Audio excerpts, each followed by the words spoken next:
I was literally coming home, dropping my daughter off at daycare, crying all the way to work. I had about a 45-hour commute. Went to work, did my work, cried all the way home, picked her up, would come home, and then I would vent to my husband. And I'm like, this sucks. This is not what I want.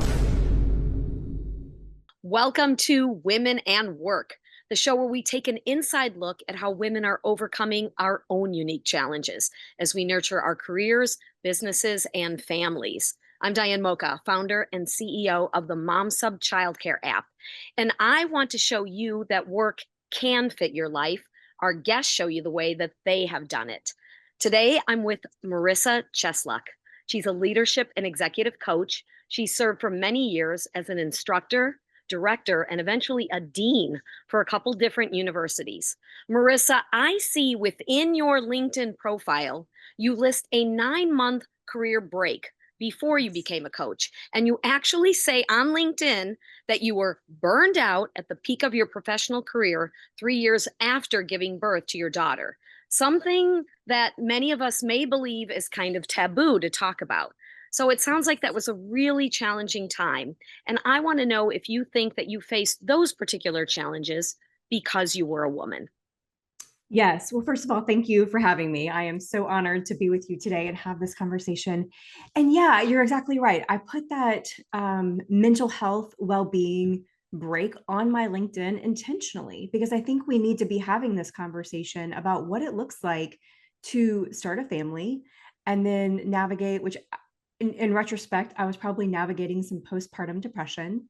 I was at the peak of my career. I had simultaneously found out that we were pregnant with our daughter at the very same time that I was offered an opportunity, a senior leadership role, the dean role that I had really been working for and really wanted. And yeah, I came back from maternity leave and I was like, whoa, like this is a lot. I am navigating an identity crisis at home, being a first time mom. And I'm also navigating this identity crisis at work where I'm in a senior leadership role. I am now managing, leading, supervising people that were once my peers and trying to figure out all of that. And so, yes, I do. In answer to your question, I do think it was because I was navigating this crisis of who am I right now and who do I want to be? And the more that I talk to women, the more I'm not sure that men face this crisis in the same way. In the same way. In Of the course, same way. yeah, going up the career ladder and becoming a parent and the conflict of wanting to be with your kids. But nobody asks a man after he gets pregnant, are you going to go back to work? Nobody Right. asks a man that. No, nobody asks that. And Nobody, some and I become stay-at-home dads, and we're not saying that they shouldn't, and that right. should be part of the conversation. But it's been a long, long time, right? Since the dawn of humans, right, that women have Yeah. cared for children, and not to say that it shouldn't, or not to say that we should think one way or the other, but the whole idea of having these thoughts and going through this crisis is a particular issue for women in particular because we have these demands on us from society because it's existed for so long, these traditional roles, and what are we going to do? And Right. so how did you navigate that crisis of identity, and what made you decide what you did on what was right for you? Yeah. Well, first of all, I don't think I navigated it very well, if I'm being fully transparent here. My daughter was born in 2016. I didn't leave until 2019, and I'll tell you a little bit about why I decided to leave. But those 3 years, I was really existing. I wasn't thriving. I wasn't doing well. I was merely existing. And I was literally coming home, dropping my daughter off at daycare, crying all the way to work. I had about a 45-hour commute, went to work, did my work, cried all the way home, picked her up, would come home, and then I would vent to my husband. And I'm like, this sucks. This is not what I want. This is. And so finally, and he, thank God for him, but he was really the one that was like, you're not showing up as the mother, as the partner, as the leader, as the friend, as the human that you want to be. And he knew that about me, and he saw that, and he identified that. And really the kind of catalyst for me deciding to leave was I was doing an event one day at work. I was running from one location to another location. I was probably had about 5,000 million thoughts going through my head at the time. I wasn't paying attention. And I literally fell down and busted my head open. And I really feel like that was the moment that it was like, it's time. You are exhausted mentally, physically, emotionally, spiritually. You have nothing left to give. And it's time to do something different because what we're doing right now is not working. And so it was about a year after that incident that I submitted my letter of resignation. A I know, year a later. year later, a You year had a light later. bulb moment and it took you a year to make a react. That's Wow. why I'm saying I'm not necessarily sure that I handled it the best, but and that's why I'm so passionate about the work that I do, because I think what was happening was I was so worried about everyone else and taking care of everyone else that I was ignoring the whispers and the clues that my body was giving me. And my body was literally breaking down and I wasn't listening. And, finally I listened. I listened to that body. I listened to that inner knowing and knew that it was time. And like I said, with my husband's prompting of, we've got to figure this out. We've got to figure out how we're going to do this. And he was the one that was like, resign. We've got it covered financially. We had to kind of think through that. But he was like, take a month and do some healing. He's like, you've got to heal. And that month turned into 9 months. But Your that, gestation period. yeah, exactly, For your new exactly. identity. Yes, exactly. I mean, it took, they say burnout, especially, it takes anywhere from 18 months to 2 years to fully recover from the impact and the cost that happens to your body and to your mind and to just everything that happens in you during that experience. And I fully believe that. I think it took me about 2 or 3 years to fully recover from that. But those 9 months really gave me the time and the space to be still, to be quiet, to figure out who am I without a job title. And that was really uncomfortable. Going to events and going to places and doing things. And people are like, well, what do you do? And I'm like, I don't know. I don't know how to answer this question. And so sitting with that and getting uncomfortable with that question and really figuring out who am I without all the titles? Like, who am I as a human? Let me go back to that time in 2016 when you're crying on the way to work after dropping your daughter off at daycare. Oh, that's so sad, but so many women can relate to that. Yeah. And I wonder if in your brain, your smart, capable, professional brain, you were looking at this and saying, okay, let me at least consider some other possibilities, like I would if this was a problem at work, right? If you were Yeah. approaching it that way, if you thought about, could my husband stay home? Could I go part time? Could I step into a different role did you think of all those things, or did you literally just say, I have to put those out of my mind. I've been striving for this so long. I can't turn my back on it. To be honest, I don't think I had the capacity to even think about alternatives. I think that, I mean, when I say burned out, I was crispy. Like I was done. And I did not even have the capacity to think about what are the other options? What are the other possibilities? And I think that that is so often where folks get to. And that's when, yeah, you get into total crisis mode and it's hard to see a pathway forward. It's hard to see a way out of the situation that you're in. And it wasn't until I was really able to get still and get quiet and start that healing process again, physically and emotionally and mentally, that I was really able to start to see that pathway forward. So you were just constantly thinking about the next thing. Like, okay, when I get to work, I've got to do this and that and this and that. And then you're at work. And if you get a call from daycare, you're like, okay, how can I manage this? Who can go pick her up if she's sick? Okay. And then, or if I leave, when can I do this work later tonight? Can I get on a call with you later? Like your brain was just constantly in like this next thing and this next thing and this next thing. And you were just, like you said, existing. Yeah. And so you weren't giving anything 100%, including yourself. And your husband from the outside, thank goodness, was recognizing it. And you were probably Yes. lashing out at him. I went through that period for a while. One, 1000%. Yes, And anyone absolutely. else that happened to be in your orbit. Yeah. So you could Yeah. have been the best leader that you could have been. So Yeah. Um, After you fell and you realized, wow, I can't continue this, why did it take a year? What went on during that year? Were you thinking of other options, or were you just moving really slowly to this eventual decision? It sounds like it was an all or nothing decision. Is that what you saw in your mind, was this black and white, and it took you a while to accept the all or nothing? I I think so. I think it was an all or nothing. And I think I had wrapped my whole identity up into this position. This is what I had worked for almost my entire professional career.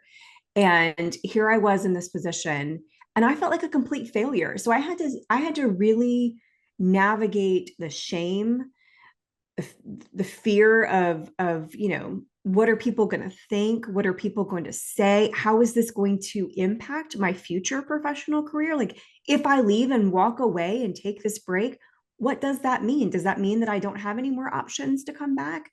Could I come back? I was often also grappling with, am I just not cut out for this? Like, is this, am I, am I, can I not do this work? Am I not really the leader that I thought I was? Am I not really capable of a senior leadership role?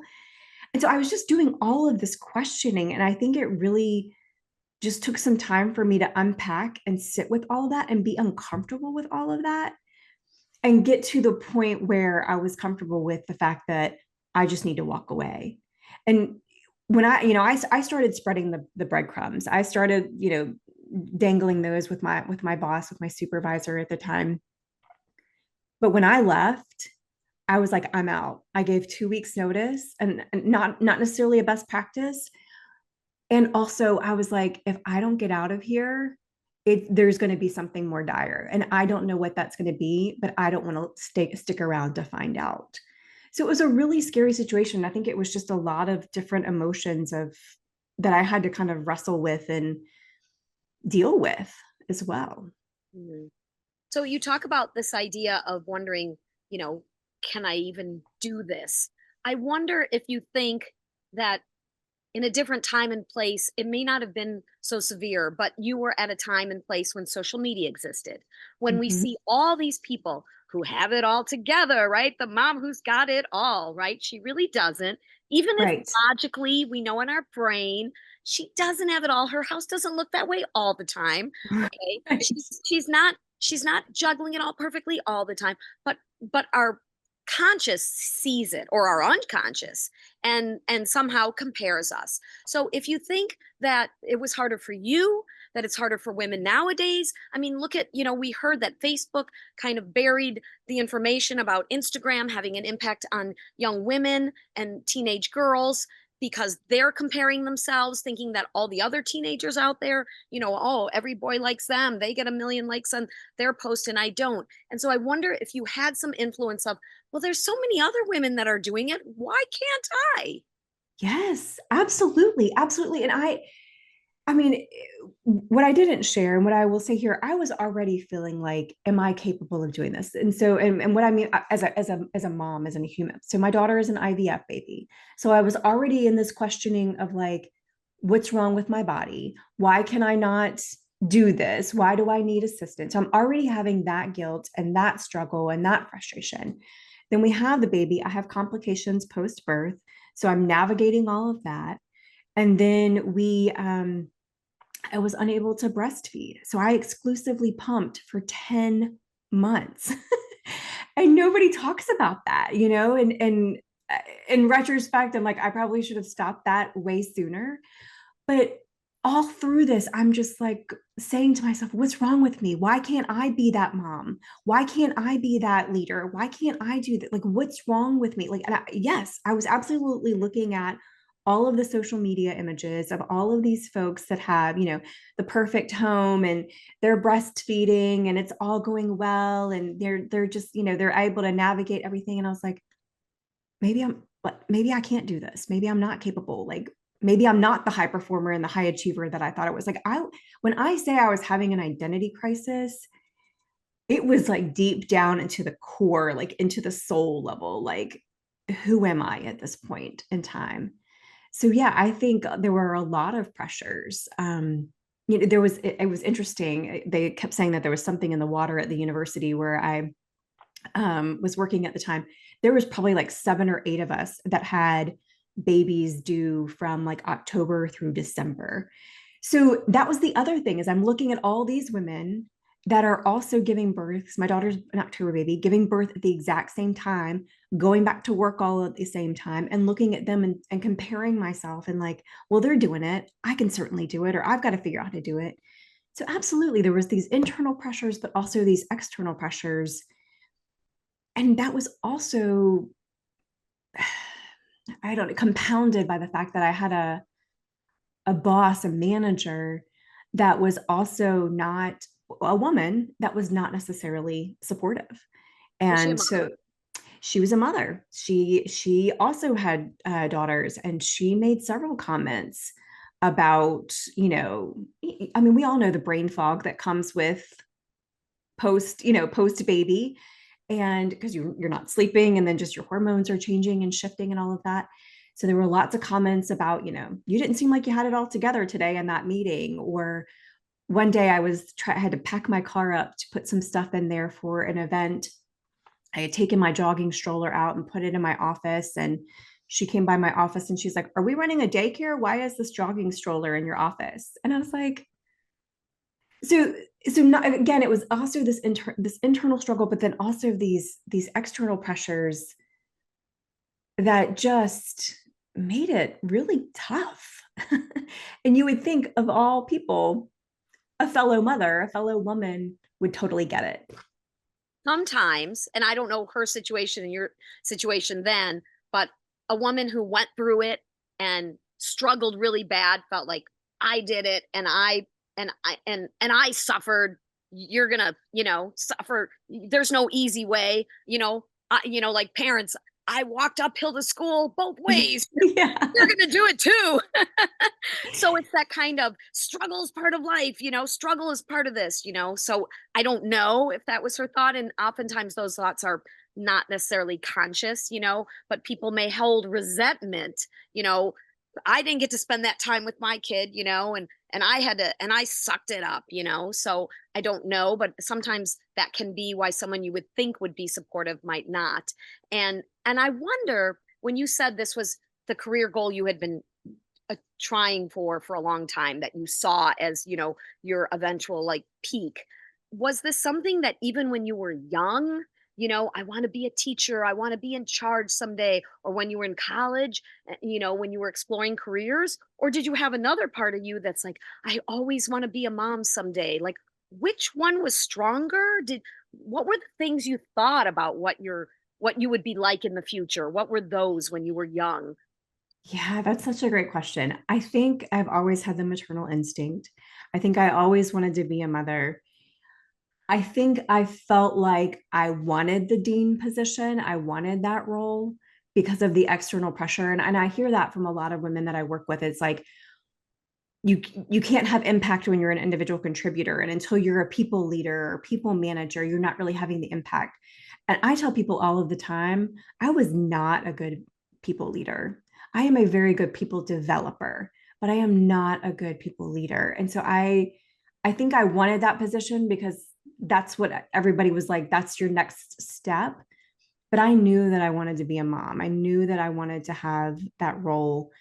And I really wanted to be a mom to a daughter, and we didn't find out until she was born that we were having a daughter. But I just wanted that relationship, and I just wanted that experience.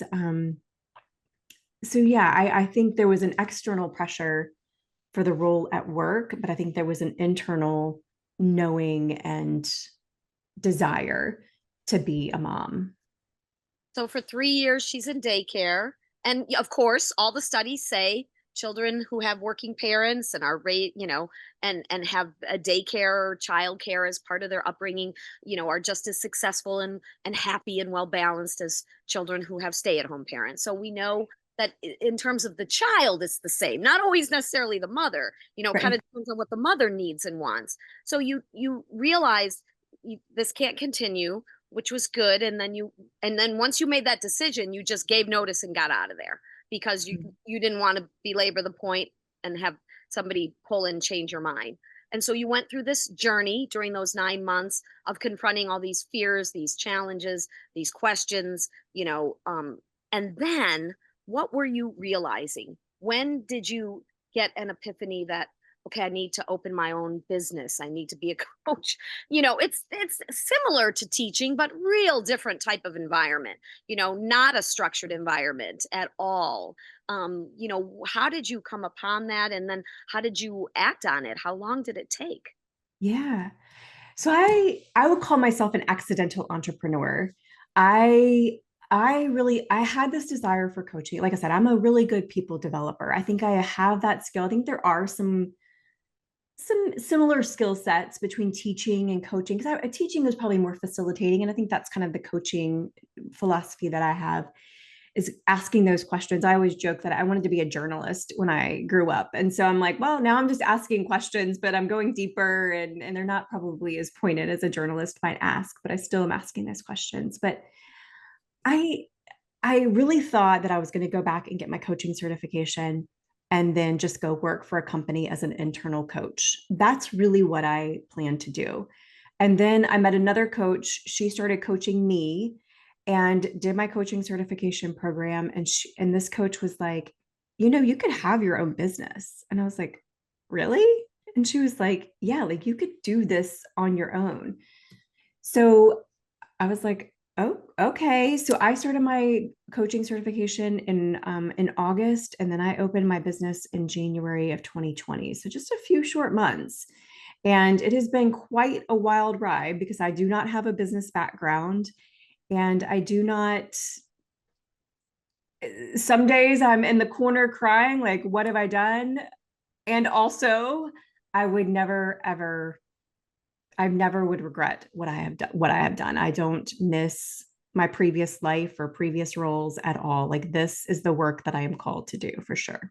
Wow, that's fabulous to hear. So tell me if the flexibility of being able to be with your daughter wherever, whenever, played into the decision to be a coach, in addition to the fact that you're a people developer.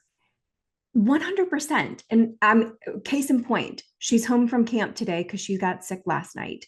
So if I was in an office, my husband and I would probably be scrambling, trying to figure out childcare, trying to figure out what we're going to do, who's going to work. Thankfully, right now we both work from home, but we would have to navigate all of those challenges. And I do. I love the flexibility. I love the flexibility that I'm able to be both a mom and still be working and contributing to our family, and being able to contribute to the world and to our workplaces and doing things that I feel like really light me up. I do think it's fun for her to see me having my own business, and she knows that. She will tell people my mom owns her own business. She's got a flexible schedule, which means that I can be at the school for a field trip or an event or whatever, or I'm here if she does have to stay home because she's sick. And a traditional workplace, my previous workplace, wouldn't have necessarily offered that flexibility and that freedom that I have now with owning my own business. So, what would you say to women who are going through burnout? And there's so many. I see them posting on LinkedIn all the time, feeling overloaded, just feeling the weight of the mental load that the mother feels oftentimes, and not the father, and the working mother. And when I say working in a paid position, because we all know Yes. that domestic work, Yes. child care, taking care of the house, that's work too. We just don't get paid for it. Um, but I wonder if what you would say to them, and I'm sure some of the people that you coach and advise, when they are afraid, I can't leave. I'm a single mom, or we need my income, or I'm just afraid. I do love this career, and I don't want to leave it and not be able to go back, or, all those things you thought. What would people think of me? Or I don't even know if I want to be home with my child all the time. I just know this isn't working. How do you help those women? What do you say to them? Yeah, I mean, every woman is different. Every situation is different. I think the first thing that I want to do is provide a safe space or a brave space for them to come and be and just take a deep breath. Because so many of the women that you probably are seeing on LinkedIn and that I'm working with are literally holding their breath, grinding their teeth, and powering through, because that's what we've been taught to do. So what I do, the first and foremost, is just offer that space for that deep breath. And so a lot of times when I do have a first client coaching situation, I'll ask them, give me a word that would describe your body. Give me a word that would describe your mind. Give me a word that would describe your soul. And just kind of check in with them and see where they are. Like, are they at that level that I was at? Are they crispy? Are we kind of on the path to burnout, but we're not a complete burnout? Or, where are we in that journey? So really trying to figure that out, giving them place to press pause, a really brave space to press pause. And then, a couple of things that I do with clients. One, when they're ready, is that I do an inner mentor visualization with them where they have an opportunity to tap into that inner knowing, to that inner source of knowledge within themselves, and really ask, what is it that I want? What is it that I need? And how do I start becoming that person? And oftentimes when we do that, the inner critic shows up. So the flip side of the inner mentor, that woman that's saying, you can't do this. There's no possibilities. You're stuck. If you leave, you'll never have an opportunity to come back. And so I equip them with some tools to turn down the volume on that inner critic so they can do what they need to do in that situation. I think those are two really valuable tools, but also just giving them space to take a deep breath and press pause is also a healing skill or tool as well. And people can do that in so many ways. I've had great mentors who were authors of audiobooks I listened to. I may not Yeah. talk to them personally, but they helped me through.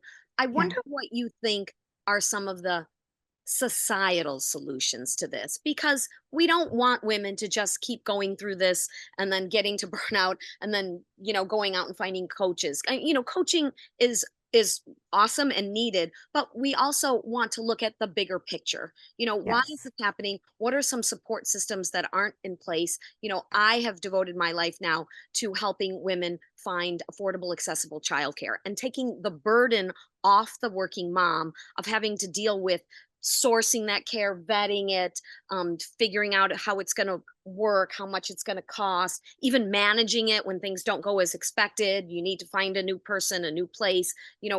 I'm trying to take all that hassle and stress away from them related to that. That's the way, I see one solution to this. But what do you see as some other societal solutions, in addition to childcare and to help women so that they don't get to this horrible place that you had to endure? Yeah, I mean, that's such a loaded question, right? And I think what you are doing, the solution that you are offering and building and creating is so needed, because affordable, accessible childcare is is non-existent right now. Like, we need that infrastructure in place for women, for families to have access to. And childcare is, I mean, not only is it, our daughter was in daycare, but right now we're navigating summer camps. We thought we were going to save all this money once we, got through daycare. And then we were like, oh, now we have to provide childcare during the summer. So there goes all the money that we thought we were going to save because it's going to summer camps now. So providing that, looking at that infrastructure of childcare, also looking at the way that our schools are structured. Schools are not structured and aligned with the way that we do work. So how do we work? How do we build systems that are aligned to each other? My daughter, we're fortunate that our daughter's school is 7:45 to 2:45. It's great on the front end, but on the back end, we've got a kid here that's, with us at home from about 3:30 to 5 while we're still trying to work and navigate our daily activities. So looking at that, how can we, I know a lot of workplaces are looking at, wanting folks to return to office. Is that really the best solution? Can we rethink work as well? Like, how can we rethink how we structure the office situations and the office settings? But I mean, I think right now the biggest issue is how do we create day how do we create childcare that is affordable and accessible? I know here in Charlotte, North Carolina, where I am, we literally got pregnant and had to get on a waiting list for daycare. And Immediately. immediately, I mean, I have friends that have called daycare centers prior to telling anyone in their family or friends that they are pregnant. That's a problem. That's a problem. And one daycare did not call me back until she was almost 3 years old. Hey, you're off the wait list. And I Three. was like, at this point, we've solved the problem. But for her, but the first 18 months, we had to work with a nanny. Mhm. That was not affordable or accessible either. And so we were very privileged to be able to do that. And I own that. And also, that was hard. How do we find somebody? How do we vet somebody? How do we interview somebody? How do we make sure that they're aligned with our values and the way that we want to rear our child and raise her?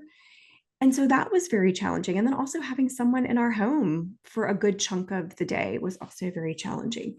So I think looking at some of these infrastructures and systems that we have, you know, I also think about the fact that moms are often the default parent. So I was reading something the other day, and somebody said that one of the ways that they are starting to combat that is that when they are filling out all of those children's forms that they have to fill out at the very beginning of the school year, which is coming up very quickly for many of us, instead of putting their name first, they put the father's name first. And I was Oh, like, I that's hope I brilliant. tell him. I think that's brilliant. Like, we were calling for 3 hours and not getting an answer I'm like, because he yeah, doesn't have the school's number programmed his phone the way the mom does, right? exactly, exactly. But I'm like, that's brilliant because moms are the default parent. So when the kid is sick at school or the kid is sick at camp or at daycare, the mom is the one that's called in. So that's got to be a systemic change as Sometimes dads well. will step up. I had one Yes. woman said one day she was just crying, screaming, going crazy. I can't take this anymore. And he turned to her and he said, I'm here. I can Yeah. help. You don't Yeah. have to do it all. And she said, oh, like, sometimes we're so afraid to ask for help because we're supposed to be doing it all. So I Yes. like that women are more thinking, how can he help? What can he do? And asking, telling, um, begging, whatever it takes.